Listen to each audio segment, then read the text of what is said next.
The Game of Thrones series finale was, well, a lot to take in, and so it makes it all the more curious that apparently Jon Snow's story isn't over yet. There are a lot of feelings on the finale of Game of Thrones, and most of them are negative for justified reasons. And as such, many felt that HBO wouldn't dare go back to the main series and instead focus on the prequel series like House of the Dragon, so that these characters wouldn't have to be touched again.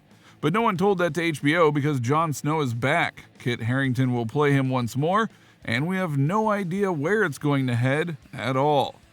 Number 6. Jon Snows Story, the Son of Stark. Now, for the record, Jon Snow does have one of the deepest arcs and stories in Game of Thrones, and that might play into things overall. So for those who don't remember or don't know the ins and outs of it all, we got a full-on recap for you. Jon Snow is a fan favorite character and has been since season 1 of Game of Thrones, not the least of which is because of Kit Harington's very somber, in a good way, portrayal of him, and the fact that he was pretty much the only good man outside of a small sect of others like Ned Stark in all of Westeros. The problem from him was that, at the start at least, he was the illegitimate son of Ned Stark, the Lord of Winterfell. Thus, his station was precarious at best, as shown by the not-so-loving attention he got from Ned's wife. Still, he was beloved by the Stark family, save Catelyn, and he knew that if he wanted to truly prove himself, he would need to go and join the Night Watch, where rank meant nothing, or so he was told, and he would be able to show his worth. Except that the Night Watch wasn't what was promised in various ways. This wasn't the noble watchers on the wall that the legends had promised. Instead, it was a collection of thieves, killers, betrayers, deserters, and illegitimate children like himself. Yet he endured and pushed on despite all that was done to him and his friends, and that was good because the world needed Jon Snow. Number 5. Jon Snow, the Night Watch. As he grew alongside his brothers in the Night's Watch, he started to earn a reputation in both good and bad ways, mainly because he was much better than most of them in terms of combat because of his training with the Starks, but he also had a good streak that led to him getting blasted by some of the ones in charge, with the exception of Lord Mormont, who chose Snow as his successor when the time came, even giving him a sword that would save many lives later on. Because as he would find out, there was more to fear outside the wall than the wildlings. There was the White Walkers, the ancient enemy of man who were destined to break through the wall. Jon would face off against them in the frozen north and even defend the wall against the wildlings, after mating with one of them, that is, such a player. To this, he eventually became the Lord Commander of the Night's Watch, and after fully grasping the threat of the White Walkers, he opened the gates and let the wildlings through so that their forces would be enough to fight the threat off. But this perturbed his enemies in the Night Watch and killed him for the Watch, and it didn't stick, as he came back and killed them properly so that he could move on with his life. I mean, after all, his watch had ended. Number 4. Jon Snow, a recap, King of the North. Even his sister, Sansa Stark, who after her own incredibly dark story, don't ask, reunited with Jon in the hopes that they could reclaim Winterfell for the Starks. It wasn't easy, and he almost got all of them killed. Remember, he knows nothing, but eventually he was able to fight off the Boltons and the really evil Ramsay and retake the North. And to his surprise, he was rewarded for this by being given the title of the King of the North, something that an illegitimate son shouldn't have gotten, and yet his deeds proved his worth.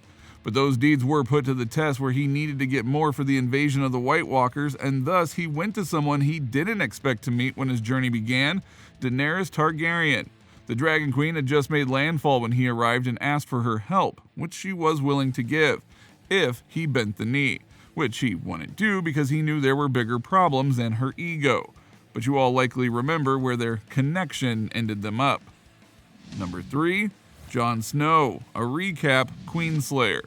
Eventually, Jon would earn favor with Daenerys after he advised her on how to recover from a loss, and then when she too realized the threat of the White Walkers after seeing them for herself and losing one of her dragons to save Jon and the others, they became allied for the noble cause of saving all life. And they did. At the Battle of Winterfell, they were able to fend off the Night King's armies and last long enough for Arya Stark to kill the king himself. But the fight was not over. They had to take out Cersei Lannister, and this is where things really went off the rails. Because after the loss of a friend and yet another dragon, Daenerys went nuclear and burned the town of King's Landing to the ground in order to reclaim it as hers and her family's, completing the cycle of violence that was foretold long ago. So much for breaking the wheel, huh? Oh, and Jon and Daenerys, not only were they a couple by this point, but Jon found out that Daenerys was his aunt. Oops.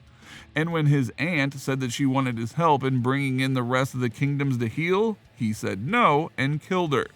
Then, as if to twist the knife more on fans, they banished him to the frozen north with the other wildlings, which he gladly did, and his story ended. We wish. Number 2, the sequel series plot. So, given everything that Jon Snow went through and the fact that his loop was tied, if you will, the question then becomes, what in the world will this series be about? We honestly don't know, and no indications have been given as of yet, likely due to how early in the works this show is. The early thoughts are that this is going to be about Jon healing from everything that happened in the series finale, killing his aunt, lover, and being banished, and trying to adjust to his new role of leading the wildlings. But while that might be good for a single season, that's not justification for it to happen at all. Not to mention, without the White Walkers out there, the only real threat to deal with is the other wildlings, and that'll get old really quickly. Something that Jon will be called back into service and thus start a quest for redemption, but that would very much undermine what came before, and we don't need that. Plus, since this is a sequel series, this would mean that things would diverge even more from the George R.R. Martin writings, which still aren't done. So essentially, HBO is making a fan fiction of a book series, and that is why many fans are mad. Number 1, is this really the best choice? That is the question, isn't it? Many aren't happy about this for the simple reason that this appears to be an attempt by HBO to win back the fans, even though they lost them pretty well and thoroughly after that series finale, and to some, the whole 8th season. Not to mention, we don't even know how good or bad the House of the Dragon prequel series is going to be. So to already commit to this sequel series before the prequel has even come out to be judged is very presumptuous. Could it be good in the right hands? Of course, but that doesn't mean that it'll happen. And if there are going to be more GOT spin-offs, maybe make them about characters who have honestly more stories to tell without forcing the issue. While also a terrible ending for the character, Arya Stark's journey of the west of Westeros would be a good one to witness, or to see what happens with the remaining Starks in their own kingdoms, Bronn on his wooden throne and Sansa as Queen of the North. There are options out there. The question is, why choose arguably the most closed-off option of the bunch, and whether they'll regret this before the time is up. So, what do you think? What do you think of this news of Kit Harington's return as Jon Snow and how he's going to replay Jon Snow once more? Do you feel that this is a gratuitous thing and that this series shouldn't happen at all? Or do you think that we should give it a chance and just see where it all goes? Let us know in the comments below, and we'll see you next time on the channel.